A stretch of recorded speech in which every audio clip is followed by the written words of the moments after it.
After Claudio Tehanqui and Romeo Halushos, another high-profile convict is about to be freed.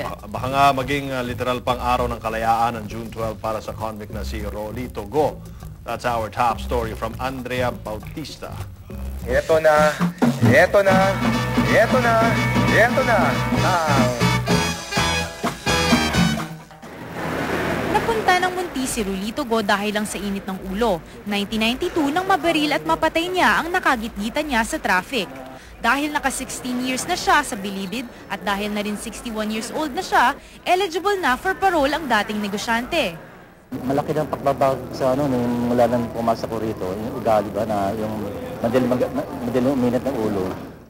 Isa si Rolito Go sa 400 mga inmates na maaaring makasama sa first in first out policy ng Public Attorney's Office ngayong Independence Day na may theme na tunay na kalayaan. Dadaan muna sa Board of Pardons ang kaso ni Go, pero ngayon pa lang, umaalma na ang pamilya ng napatay niya. Di daw trabaho ng Public Attorney's Office ang mag-abogado para sa mga mayayaman sa munti. I think that's not her job eh. He's supposed to be helping the indigent criminals, those who cannot afford. Para nandito siya dumidikit sa mga may pera. Para maging eligible for parole, dapat naka 10 years man lang sa kulungan. Eligible din ang may sakit, may good behavioral review o yung mga rekomendado ng religious group.